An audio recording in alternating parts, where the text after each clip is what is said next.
दोस्तों नमस्कार, मैं हूं ब्रिजेंद्र यादव। आप देख रहे हैं राजनीति का सच। आज हमारे साथ पूर्व विधायक हैं हाजी इरशाद साहब हैं। हमारे साथ एक कवि हैं, लेखक हैं, पत्रकार हैं, शायर हैं और कई अब तक बड़ी फिल्मों में अपने स्क्रिप्ट दे चुके हैं। हम उनके ऊपर बात करेंगे। सर, सबसे पहले अपना परिचय आप दे दें।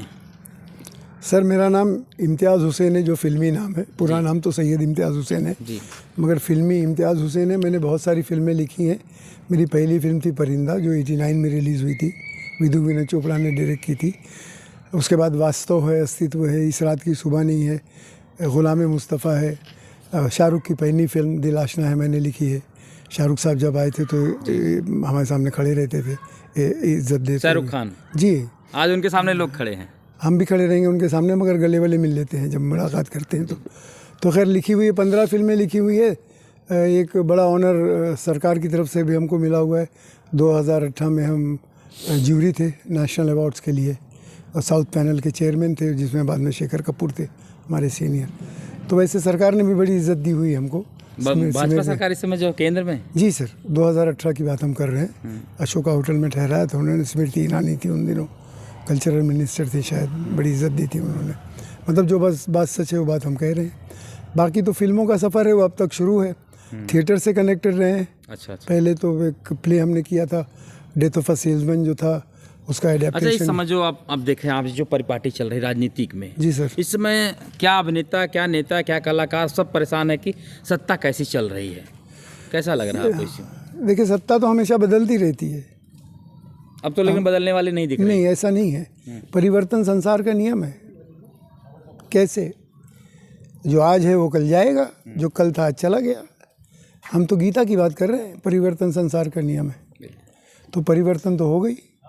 जैसे अभी आप लोगों से बातचीत हो रही थी, आप भी कह रहे थे कि महात्मा बुद्ध पाली ज़बान में प्रचार करते थे। अब तो पाली ज़बान नहीं है, अब संस्कृत है, उर्दू है, अरबी है, फारसी। उर्दू है, अरबी, फारसी और कई सारे धर्म के शब्द भाषाएं हैं। अब आप देखिए, शेक्सपियर के ड्रामे अगर आप पढ़ें तो आपको लगता है यार कौन सी ज़बान में शेक्सपियर ने लिखा है। मगर हमको यकीन है कि जब शेक्सपियर लिख रहे होंगे तो आम भाषा रही होगी। अब बम्बई की ज़बानें देखिए, हम वास्तव में जो हमने लिखा हुआ है, दूंगा कान के नीचे, चल हट बे, कहाँ बोली जाती है? नहीं बोली जाती। कान के नीचे दूंगा मतलब यहाँ तो बुरा मान जाएंगे। हाँ जी, तो अब चलना, चल निकल जा, चल निकल जा, चल पतली गली से निकल जा। तो ये जो भाषा है ये थोड़ी हमने क्रिएट की है। ये भाषा तो बम्बई में बोली जाती है, आम फहम ज़बान है। क्योंकि बम्बई शहर के अंदर एक सोसाइटी। सबसे ज़्यादा सुपरहिट, सबसे बड़ी सुपरहिट फिल्म कौन सी है? सभी हिट फिल्में, कौन सी फ्लॉप है? एक भी फ्लॉप नहीं है। हमारी सब फिल्में जानी पहचानी है। जो फ्लॉप हुई हैं फिल्में, यानी जो नहीं चली हैं, वो बिल्कुल अलग तरह की थी। जैसे रिवायत नाम की एक फ़िल्म है, वो नहीं चली। या बिबस नाम की एक फ़िल्म है जो साउथ के डायरेक्टर ने बनाया था। तो जो चली नहीं फिल्में ऐसी भी हैं, मगर फिल्में ख़राब थोड़ी थी। लोगों ने नहीं देखा, इसका मतलब अच्छी फिल्म ख़राब नहीं थी तो लोगों ने नहीं देखा। तो क्या कुछ आपके गाने जो हिट हुए थे, आपने गाने भी लिखे हैं कुछ ऐसे? नहीं, गाना लिखवाया नहीं, लिखना चाहते हैं मगर लिखवाया आज तक किसी ने नहीं। कहते इम्तियाज़ भाई आप यही काम करते रहो राइटिंग का। कहा, हम बोले यार लिखवा लो, एक आधा गाना लिखवा लो। आप आए हैं इनसे मिलने के लिए विधायक जी के पास, पूर्व विधायक जो रहे। विधायक जी की तो हम बहुत इज्जत करते हैं। मतलब हम क्या करते हैं, सभी लोग करते हैं, तो उसमें हम भी हैं। राजेश यादव से वजह से इनसे हमारी मुलाकात हो गई। और जब से हमारे क्या करम फरमा है, जब भी कोई ज़रूरत होती है, जब भी कोई बातचीत होती है तो हम यहाँ तशरीफ़ लाते हैं। और इनका घर बड़ा आलीशान है, देखिए यहाँ चारों तरफ मखदूमपुर में पहाड़ पे। पिछले साल इन्होंने हमको बड़ी इज्जत दी थी, बुला करके बहुत सारे शायरों के बीच में हमको चीफ गेस्ट बनाया था, उम्दा खाना वाना खिलाया था, लोग बैठे थे। तो उस तरह से हम इनके शुक्रगुजार भी हैं। अखबारों में बड़े चर्चे हुए थे उस फंक्शन के जो विधायक साहब ने हमारे लिए किया था। आप लिखते हैं, यहाँ के एक गायक रहे कैफी साहब से जो लिखते थे, वो कैफी आज़मी साहब शायर रहे जी। तो उनकी धरती लोग मानते हैं। आपका इतना बड़ा नाम है यहाँ पर, आपने ऐसा क्यों नहीं कुछ कर पाया जो समाज में आजमगढ़? कैफी साहब देखिए सर, कैफी साहब हैं इंटरनेशनल स्टार। हम हैं यहाँ के बड़ी मुश्किल से नेशनल स्टार। कैफी साहब हैं या शबाना जी, ये लोग आसमान हैं। हम उनके सामने कोई हस्ती नहीं। कैफी साहब के सामने, कैफी साहब के मतलब ज़रा बराबर में कैफी साहब के नज़दीक नहीं है। और इंटरनेशनल है स्टार, उनका मुकाबला नहीं हो सकता। हमारी राइटिंग से भी नहीं हो सकता और हमसे बड़े राइटर हैं बहुत। अब आप अगर उनकी हीर रांझा एक फ़िल्म थी जो उन्होंने शायरी पे लिखी हुई है, पूरी फिल्म अशार के ऊपर लिखी हुई है। उनके गाने, आप हकीकत का गाना देख लीजिए उनका, खींच दो अपने खून से ज़मीं पर लकीर, इस तरफ आने पाए न रावण कोई, तोड़ दो हाथ अगर हाथ उठने लगे, छूने पाए न सीता का दामन कोई, राम भी अब तुम ही लक्ष्मण साथी हो, अब तुम्हारे हवाले हो। तो कैफी साहब भी सोच सकते थे ये जो है। उनकी कोई नज़्म और आपको याद है कैफी साहब? हाँ, कैफी साहब की नज़्म जो हमको याद आती है, थोड़ा सा अपने जहन को ज़ोर देना पड़ेगा करके, जो हमको याद आती है, उड़ जा प्यासे भंवरे, रस ना मिलेगा खारों में, कागज़ के फूल जहाँ खिलते हों, बैठ ना उन गुलजारों में, मतलब की दुनिया है सारी, बदले सभी बारी बारी। जो कागज़ के फूल का गाना था, बड़ा अच्छा। ये वो कैफी क्या साहब संदेश देंगे आप आजमगढ़ से यहाँ पर अपनी जो विधा आपकी है ये? अब मुझे लगता है बहुत कम लोग लिखते पढ़ते हैं, शहर में ही छुपा जा रहा है। गांव के युवा किसान बच्चे जो, उनको नहीं पता है बात के बारे में कि स्क्रिप्ट क्या होती है। उनको लगता है कि स्टेज पे आया जो कलाकार सलमान खान हो, गोविंदा हो, बड़े बड़े हीरो जो हैं उनको देखते हैं, संजय दत्त को देखते हैं, लेकिन पीछे से पर्दे के पीछे क्या लिखा है कौन, वो नहीं कोई डेवलपमेंट देखते। शिकायत तो आप लोगों से भी, आप लोग पर्दे के पीछे वाले को बताते ही नहीं है। मीडिया भी तो स्टार को ही बताता है ना भैया। कौन मीडिया अभी आज इत्तेफाक से हमसे बात कर रहे हैं, मगर मीडिया तो क्या कभी आपने डीओपी से बात की कि कैमरामैन ने क्या वर्क किया? जैसे परिंदा का आप काम देखें तो डीओपी का बहुत अच्छा काम है। कभी आपने एडिटर के बारे में बोला कि एडिटर ने बड़ा अच्छा, कभी म्यूज़िक डायरेक्टर तो खैर फिर भी लिरिक्स के ज़रिए आ जाता है। कभी आपने किसी, समझिए दिलीप कुमार साहब से कभी पूछा कि गंगा जमुना इसलिए हिट हो गई कि वजाहत मिर्ज़ा ने बड़े अच्छे डायलॉग लिखे थे, दिलीप साहब खुद ही तारीफ़ करते रहेंगे। कभी बच्चन साहब के मुंह से आपने सुना कि यार ये तो शराबी के अंदर डायलॉग बड़े अच्छे लिखे हुए थे इसलिए मैं सक्सेसफुल हो गया। सारा श्रेय खुद ही लेते हैं। अरे वो तो सर जो कहानी है वो सही बात तो यही है। और मीडिया भी तो खैर उनके साथी है, और बच्चे भी अगर एक्टर बनना चाहते हैं बिकॉज वो पर्दे पे रहता है, मगर बच्चों को अगर जिनको राइटर बनना है, देखिए राइटिंग इज़, अगर हम अंग्रेज़ी वर्ड इस्तेमाल करें जो कि हम बार बार कहीं भी स्टूडेंट से बात करते ऑल राइटिंग इज़ री राइटिंग। अगर आप री राइटिंग नहीं कर सकते हैं, यानी अपनी हुई स्क्रिप्ट को बाकायदा बार बार 1 ड्राफ्ट 2 ड्राफ्ट 3 ड्राफ्ट 4 ड्राफ्ट अपने लिखे हुए उसको, अगर आपके अंदर ये सब करने की ताकत नहीं है तो आप राइटर नहीं बन सकते। और आपको पढ़ा लिखा होना ज़रूरी है। जैसे आपको अरिस्टोटल को भी पढ़ना है, सोक्रेटिस को भी पढ़ना है, सात को भी पढ़ना है, कामू को भी पढ़ना है, काफका को भी पढ़ना है, शेक्सपियर को भी पढ़ना है, गालिब को भी पढ़ना है, मीर तकी मीर को भी पढ़ना है। तो अब अगर आप कहेंगे कि नहीं आप सिर्फ धार्मिक किताब पढ़ेंगे उसी में आपको सब मिल जाएगा, तो फिर समाया है, तो आप फिर अल्लाह मालिक है भाई आपको। अब जब तक आप मीर तकी मीर, गालिब, शेक्सपियर इन सब को नहीं पढ़ेंगे, या अरिस्टोटल को नहीं पढ़ेंगे, सोक्रेटिस को नहीं पढ़ेंगे, अरिस्टोफेनीस को नहीं पढ़ेंगे, इन सब को हमने पढ़ा है मतलब कॉलेज दिनों में पढ़ा है। फ़िलासफ़ी, हालांकि हमारा इकोनॉमिक्स और पॉलिटिकल साइंस के स्टूडेंट थे हम, मगर फिर भी फ़िलासफ़ी से हमारा बड़ा लगाव रहा है। जैसे साथ रहे कामू हैं, काफका हैं, जो फ्रेंच रेवोल्यूशन में, तो जब तक आप इनको नहीं पढ़ेंगे, और उसी तरह आपको प्रॉफिट मोहम्मद सल्लल्लाहु अलैहि वसल्लम को भी पढ़ना है, कृष्ण को भी पढ़ना है, राम को भी पढ़ना है, सबको पढ़ना है, आपको बाइबल भी पढ़ना है, गीता भी पढ़ना है। तो पढ़ने में तो क्या हर्ज है, समझने में हमें लगता है सारे धर्म की जितनी किताबें सबको पढ़नी चाहिए, तभी लोग उसमें से अच्छा कुछ निकाल पाएंगे। बेटर है तो सब अच्छे हैं, लेकिन नहीं, हमारे ख्याल से जितने भी फिलोसोफर्स हैं दुनिया को, उनको पढ़ना ज़रूरी है।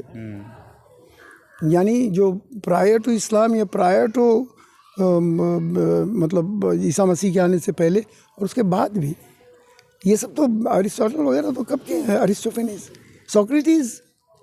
सोक्रेटिस का लगभग स्टेटमेंट है कि डेमोक्रेसी जाहिलों के हाथ के अंदर एक हथियार है। लगभग इस तरह का स्टेटमेंट है, एग्जैक्ट हम नहीं बता रहे। तो डेमोक्रेसी की बात है, डेमोक्रेसी आप देख रहे कैसी चल रही है। तो फिर डेमोक्रेसी पढ़े लिखे लोगों के हाथ के अंदर सही है, होना भी चाहिए। ठीक है सर, हमारे साथ हैं पूर्व विधायक हाजी इरशाद साहब। ये बताइए, जो राजनीति है, अब तो मान लो उन्होंने एक पर्दे के जो दुनिया है उसकी बात कर रहे हैं, आप जो हकीकत पर्दा बीतने वाला उस पर बताइए, कैसा चलेगा समाज, क्या होगा इस समय उत्तर प्रदेश में, देश में? मोदी जी हैं, इसमें महंगाई कहाँ है, और वो फिर कह रहे हैं हम अब की बार 400 पार करेंगे, कर लेंगे? संभव हो सकता है। कैसे, थोड़ा आगे हो। देखिए, हम भारत के लोग जो है वो धार्मिक लोग हैं, चाहे इस्लाम धर्म के मानने वाले हों, चाहे हिंदू धर्म के मानने वाले हों, चाहे अन्य किसी धर्म के। जो धार्मिक लोग होते हैं वो भावनाओं में काम करते हैं, भावनात्मक मुद्दे होते हैं। उनका एक कहना चाहिए कि इमोशनल ब्लैकमेलिंग होती है उनकी, और वो बहुत आसानी से इमोशनल ब्लैकमेल हो जाते हैं। तो जिस तरह का वातावरण इस देश में इस वक्त है, वो वातावरण है इमोशनल ब्लैकमेलिंग का। धर्म के नाम पर धर्म को अफ़ीम का नशा कहा था कि जिस तरह से जितना ख़तरनाक अफ़ीम का नशा नहीं, उससे ज़्यादा ख़तरनाक जो है, कार्ल मार्क्स ने कहा, उससे ज़्यादा ख़तरनाक धर्म का नशा है। लेकिन ये बताइए 70 साल में आप लोग भी तो थे, आप लोगों ने इस चीज़ को क्यों नहीं बताया जनता को कि धर्म भी नशा है और उस पे क्यों नहीं चले? हम लोग, आज आप तो खड़े होकर बेबस नजर आते हैं। हम जो लोग थे, हम लोगों ने सिद्धांतों को, वसूलों को, इस देश की भलाई को ध्यान में रखा। राजनीति अपने गिरावट के बावजूद जो हमारे देश के मूल्य थे, जो हमारी कदरें थी, जो हमारे सिद्धांत थे, जो हमारी परंपराएं थीं, हम लोगों ने उनको तोड़ना और छोड़ना नहीं चाहा।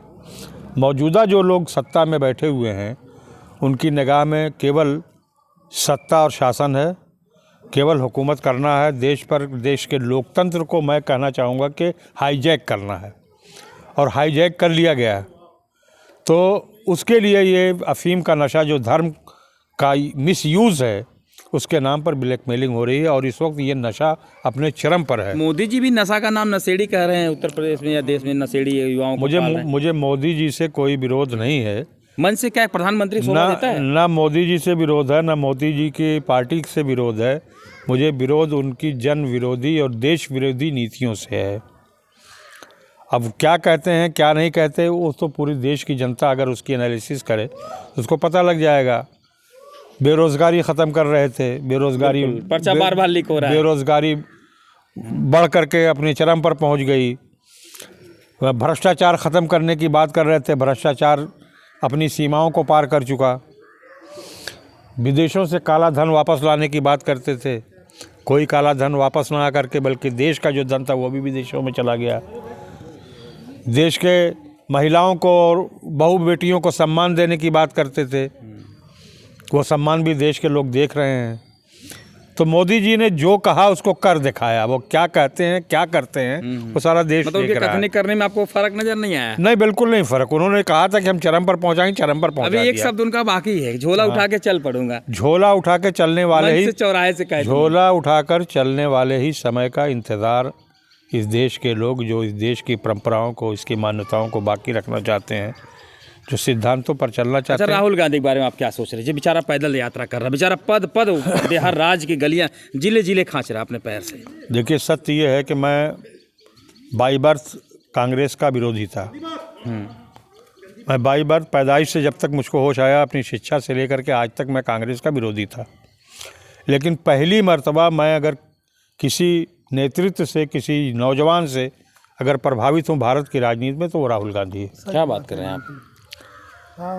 इसलिए कि सत्ता के हानि और लाभ से ऊपर उठ करके वो आदमी जिस चीज़ को सही समझ रहा है, उस चीज़ को बार बार कह रहा है, बार बार नुकसान उठा रहा है, बार बार लाश में जा रहा है।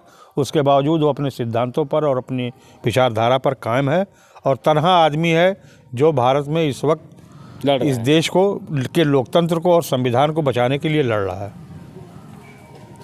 तो लेकिन भाजपा और बाकी जनता उसको कह रहे हैं, कोई समर्थन नहीं, मीडिया में कहीं दिखाता नहीं उस राहुल का, और बस यात्रा करते कहते हैं हम पद यात्रा कर रहे हैं, ये भी लोग कह रहे हैं। देखिए, तो देश में जितनी भी पद यात्राएँ होती हैं, चाहे भारतीय जनता पार्टी के लोग करें, चाहे कांग्रेस के लोग करें, चाहे सपा बसपा के लोग करें, पद यात्राएँ जितनी भी होती हैं वो लगभग ऐसे ही होती हैं। मोदी जी पता चला बनारस से 1.5 किलोमीटर पैदल चले थे पुल पे, अभी आए थे पर 23 तारीख। और राहुल जी की अगर तुलना करेंगे तो राहुल जी कई 100 किलोमीटर पैदल यात्रा कर चुके हैं और करते हैं आज भी। अगर इतना लंबा चौड़ा देश है, इसमें पद यात्रा पर निकल रहा है तो कई साल लग जाएंगे, पद यात्रा पूरी नहीं होगी। पद यात्रा का मकसद क्या होता है, उसका लक्ष्य क्या होता है? जनता से संपर्क, आम गरीब किसान मजदूर नौजवान से संपर्क, और उससे सीधा जो है वास्ता, सीधा उनसे संपर्क होना, उनसे बात करना, उनकी बात को सुनना, उनकी समस्याओं को, उनके दुख दर्द को देखना और समझना। तो ये काम सफलतापूर्वक जो है राहुल गांधी कर रहे हैं। सर, आप तो पुराने रहे हैं, भारत में क्या शीत युद्ध नहीं चल रहा है? विचारों का युद्ध नहीं हो रहा है? शीत युद्ध नहीं, ये खुला हुआ युद्ध चल रहा है, वैचारिक युद्ध, खुला हुआ युद्ध है। इस वक्त देश में दो तरह की विचारधाराएं काम कर रही हैं।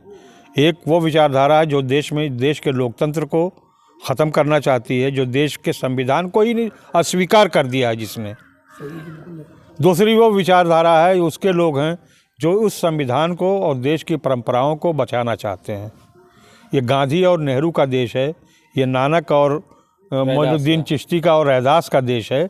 इसमें ये गोडसे का देश नहीं मंदिर है। बना रहे, पूज रहे हैं। तो हाँ, ये पूजा, अब यही तो टकराव है। सावरकर को वीर बना दिया, सावरकर को भी, तो यही तो बात है, जिन लोगों ने इस देश की आज़ादी के लिए मरने वालों, कुर्बानी देने वालों को, वजीफा पेंशन जो हाँ, को गिरफ्तार करवाया, इनके फांसी के फंदों पर चढ़वाया, मुखबिरी करके, अंग्रेज़ों की दलाली करके, वो आज देश के हीरो और देश के जो है नायक बने हुए हैं।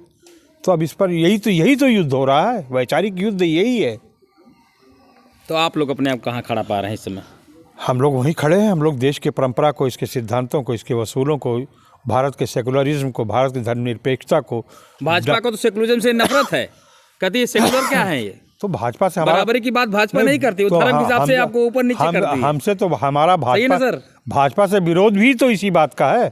और किस बात का विरोध है? सामाजिक स्तर पर हमारे भाई सब हैं, सब हमारे अपने हैं, लेकिन वैचारिक मतभेद है। उनके विचार जो है देश विरोधी हैं, यहाँ के गरीबों के खिलाफ हैं, यहाँ के महिलाओं के खिलाफ हैं, यहाँ के अल्पसंख्यकों के खिलाफ हैं, यहाँ के पिछड़ों के खिलाफ हैं। तो इसलिए हमारा विरोध है उनसे, और कोई कारण थोड़ी ना है। ठीक है सर, हमारे चैनल जुड़ने बहुत बहुत धन्यवाद। सर आपने बात एक कुछ कहेंगे समाज को लेकर, जो स्क्रिप्ट के बारे में हमने पूछा था, क्या कुछ कहेंगे? स्क्रिप्ट कैसे आप लोग जो छोड़ेंगे विरासत, ये देश का युवा कैसे आगे बढ़ाएगा? यानी राइटिंग के बारे में पूरे राइटिंग हो या फिर कोई भी इंडस्ट्री हो। देखिए, हम तो जुड़े हुए एंटरटेनमेंट इंडस्ट्री से, यानी जहाँ रोज़गार है, हमारा रोज़गार, हमारा सुबह जब उठते हैं, जब कॉफ़ी पीते हैं, तो बिल कहाँ से आएगा? जब लिखेंगे कुछ तो प्रोड्यूसर पैसे देगा, डायरेक्टर पैसे देगा, तो ही होगा। तो हमने तो इसे अपना चोज़न प्रोफेशन माना हुआ है। फैमिली भी हमारी इसी में है, हमारे बच्चे भी इसी में हैं, तो हमने इसको अपनी चोज़न। तो हमारा ऐसा कहना कि हज़ारों लोगों को एंटरटेनमेंट इंडस्ट्री ने, यानी सिनेमा ने और टेलीविज़न में और थिएटर ने भी नौकरी दी है, रोज़गार दिया है, और वो बंद होने वाली नहीं है इंडस्ट्री। हमने तो सुना था बीच में योगी जी एक जैसे बॉम्बे के अंदर फिल्म सिटी बसा रहे हैं, बसाने वाले थे, मगर वो तो कामयाब नहीं। मनोज तिवारी बसा रहे थे भोजपुरी इंडस्ट्री उत्तर प्रदेश में। तो मगर वो तो बस नहीं पाएगी, क्योंकि पूरे का पूरा जो इंफ्रास्ट्रक्चर है किसी भी इंडस्ट्री को बचाने के लिए, वो मुंबई के पास है, और आज से नहीं है। अभी दादा साहब फाल्के को जितनी भी हम तारीफ़ करें, जो समझिए 1906 या 19 जब पहली हरिश्चंद्र फिल्म उन्होंने बनाई थी, है ना, उनकी जितनी भी तारीफ़ करें वो कम है। यही है, अगर ये कहीं और पैदा हुए होते, समझिए मलेशिया में पैदा हो गए होते, तो मलेशिया के अंदर फिल्म इंडस्ट्री होती थी। तो दादा साहब फाल्के को तो जितनी इज्जत दें हम, कम है हमारे हिसाब से, क्योंकि उनकी वजह से ये इंडियन सिनेमा जो है आज मौजूद है। अब आप इंडियन सिनेमा की भी हालत देखिए कि एक ज़माने में आगे आगे हीरो चलता रहता था, पीछे पीछे पूरे साजिंदे थे, वो लिप सिंक किया करता था और वो गाना गाते थे। तो वहाँ से चलते चलते अब यार रहमान का दौर आया, अब हारमोनियम वगैरह नहीं बज रहा है, तो तरक्की इसी को कहते हैं, और क्या चीज़ है। मतलब 2G से शुरू हुआ, आज 5G पहुँच गए। करेक्ट है। अब हम मोबाइल एक कैमरा हो गया, है ना। एक ज़माने के अंदर एक कॉकटेल नाम के एक बड़े डायरेक्टर थे फ्रेंच, वो फिल्म को मानते ही नहीं थे कि आर्ट है। शायद को हम अगर नाम गलत प्रोनाउंस कर रहे होंगे या सही नहीं बोल रहे होंगे, तो उनका कहना था जब फिल्म कागज़ और पेंसिल की तरह हो जाएगी तब मैं समझूंगा कि ये आर्ट है। ये तो अभी कुछ लोगों के हाथ में है। अब वो कागज़ और पेंसिल हो गई, आपके पास मोबाइल है, आप अभी क्या कागज़ पेंसिल ही है ना? बिल्कुल बिल्कुल, आप बता रहे हैं ना, बना के चलचित्र हो रहा है, तो अब तो वो कागज़ पेंसिल में बदल चुकी है। तो हर आदमी चाहे तो अब अपनी एक फिल्म बना सकता है, डाल सकता है। इंस्टाग्राम है, लोग देखिए कर ही रहे हैं, उसके अंदर जो कुछ चाहिए, मिलियंस ऑफ फॉलोअर्स। तो समाज तो बदल रहा है ना, ये जो टेक्नोलॉजी के हिसाब से। तो ठीक बात है, बच्चों को इसमें आना चाहिए, पढ़े लिखे होना चाहिए, ज़रूरी बात है। फ़िलासफ़र्स को पढ़ना चाहिए, मीर तकी मीर को, गालिब को, मुंशी प्रेमचंद को, और जितने भी बड़े राइटर्स हैं, हमारे खुद विद्वान लोग हैं। राइटर को अगर पढ़ा लिखा नहीं है सर, तो फिर उसका मतलब नहीं, यानी कम से कम हमारे जितना नॉलेज हो, जितना हमको, बाकी तो बहुत बहुत धन्यवाद, बहुत बहुत धन्यवाद चैनल जुड़ने के लिए। ये थे हमारे साथ